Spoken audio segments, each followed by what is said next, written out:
Good morning and welcome to the Crafty Canary for your tip on Tuesday. Today we are going to make a 4th of July pennant banner. Very cute. This is what it looks like. But really you could make this any season that you want. You could make it Christmas, you could make it every day, you could make it for a little girl's birthday party or a little boy's birthday party, just depending on the fabrics that you use. We are doing a 4th of July one today because this is coming out on the 4th of July and I thought it would be very festive. I am using this banner that I already had. It's made from poster board, cardboard that I already had. I used it as a pattern, made it a little bit slightly different, and of course out of fabric rather than the poster board, but you could make it any way you want. You can make this from fabric just like I'm making it. You could make it from poster board, and instead of sewing, you could use glue, or you could even sew on the paper. Just be very careful and be sure you change your needle after you use it on paper because it will be dull and you won't want to use it on fabric again.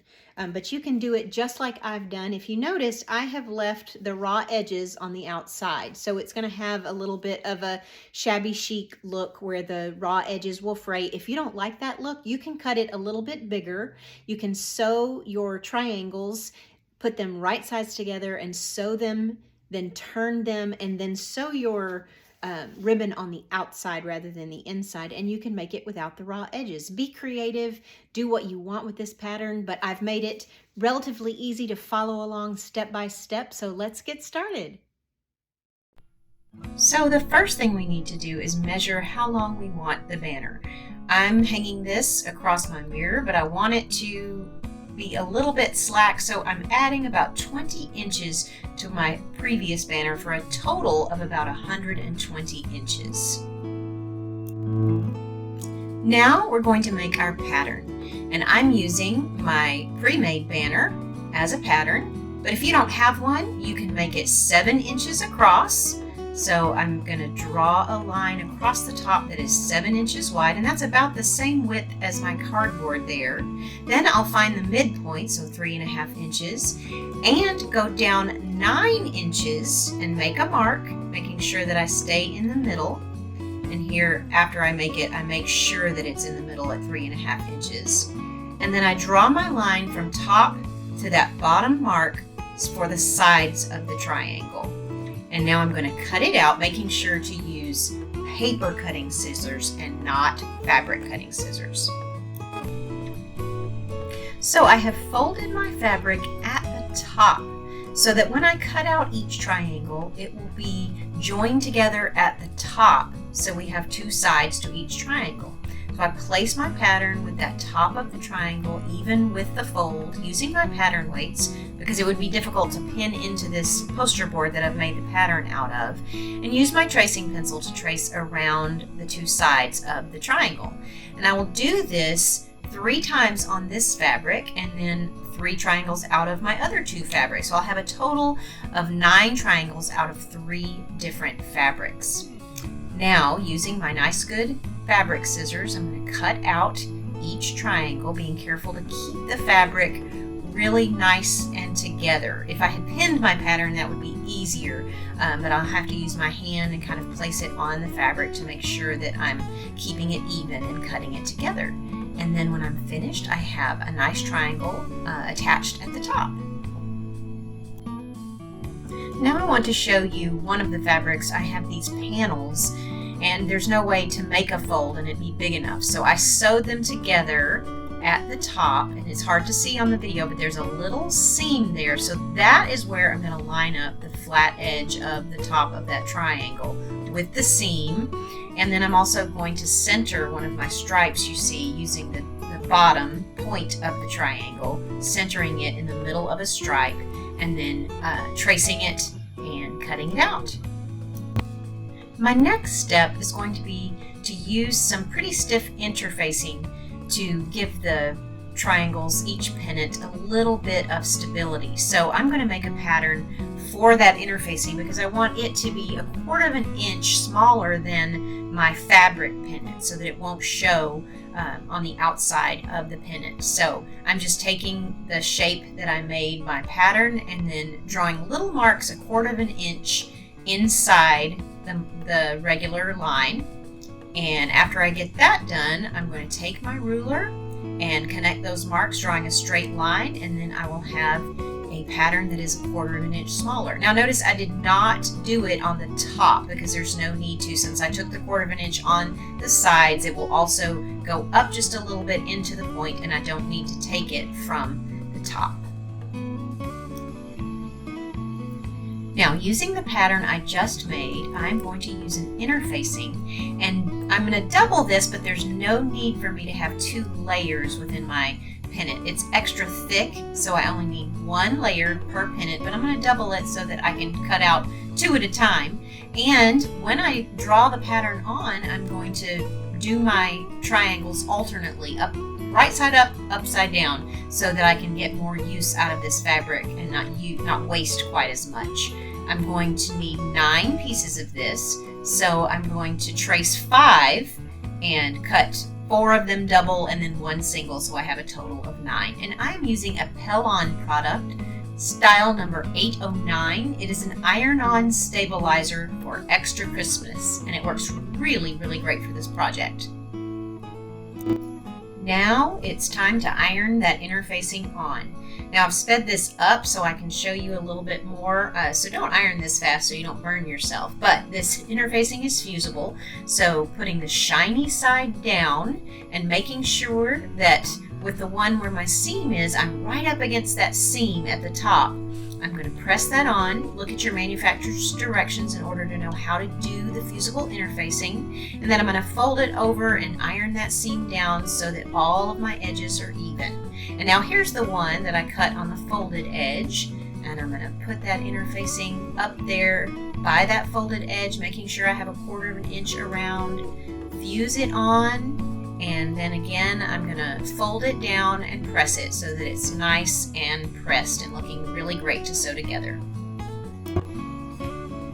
I know it may be difficult to see on the camera, but I'm using a 7/8 inch wide grosgrain ribbon, and I'm going to lay it out on my living room floor and measure the length that I want my banner to be. In my case, it was 120 inches, so using my long rule, I'm going to go out to 120 inches.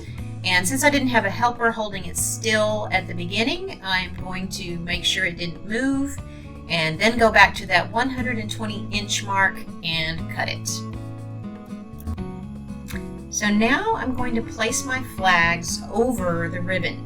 I'm going to have a 15 inch kind of hangover on the outside of the banner. So I measured 15 inches in, and that's where I'm putting the first edge of my first flag. And I'm putting that over the ribbon, and then I'm going to pin the edges and make sure to pin the ribbon securely to the top of the banner. Now it's inside, and I want to make sure that it's tucked up really good in there and doesn't slip.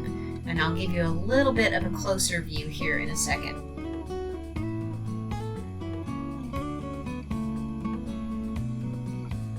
So here's a closer view, and I have my seam gauge, or my little measure as my mother used to call it, and I still do. And I'm going to do a little more than 2 inches in between each flag. I'm doing 2 1/8 of an inch, and I may have to adjust that later to get my edges 15 inches even on both ends. But for right now, I did it 2 1/8 of an inch. I put a pin in, and this is the one that has the sewn edge at the top. And I realize as I put it in that I have some corners sticking out that I didn't cut off. So I get my scissors and I cut those off just to make it look nice and neat and not having any of those weird edges hanging out at the top of the ribbon. So I go back and place it on, making sure that I get my edge of the top of my triangle at that pin that was 2 1/8 of an inch in from the previous one. Fold it over, and I'm going to pin it really nice and securely so that that ribbon is tucked up into that seam, tucked up into that folded edge so that it's not going to slip. And then once I get that done, I'm also going to pin the outer edges together to make sure they're good and even. But we don't have to be too much of a perfectionist about this. If they're not perfectly even, we won't be upset. We're doing a little bit of a shabby chic look, so don't worry too much about it being perfectly even. If it gets a little bit off, you can trim it, or it's even okay just to be a little bit off.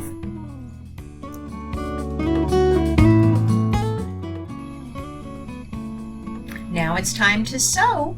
So starting at the beginning of the first flag, I'm going to sew across the top about 1/8 of an inch from that folded edge, making sure to catch the ribbon as I do across the top of the flags. I'll take the pins out as I go, and I'm going to back stitch at the beginning and end of each of the flags, each of the fabric flags. I'm not going to sew on the ribbon in between the flags. I don't want to affect the way it hangs, and I think that if I were to sew on that part of the ribbon, it would cause it not to hang and droop as prettily and as nicely as it does without it. So I'm not going to sew in between the flags, but only on the flag. So again, 1/8 of an inch from that folded over edge, taking the pins out as I go and back stitching at the beginning and end of each of the flags.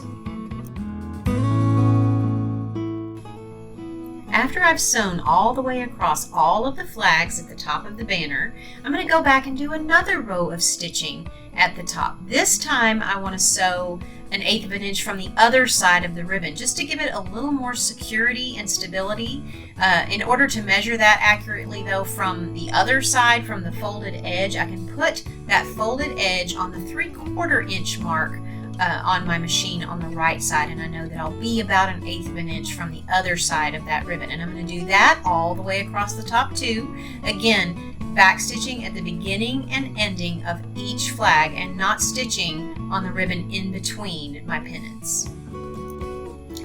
Now we're going to sew down the edges, down the sides of each of the triangles, 1/4 of an inch from the raw edge. Starting at the top of each triangle, I'm going to sew all the way down the side, and I'm going to make sure to take the pins out as I go and to keep that ribbon out of the way so it doesn't get sewn in there. And as I get to that point, I'm going to try to make sure that when I turn that corner, I'm still 1/4 of an inch from the other edge. So turn it and check it.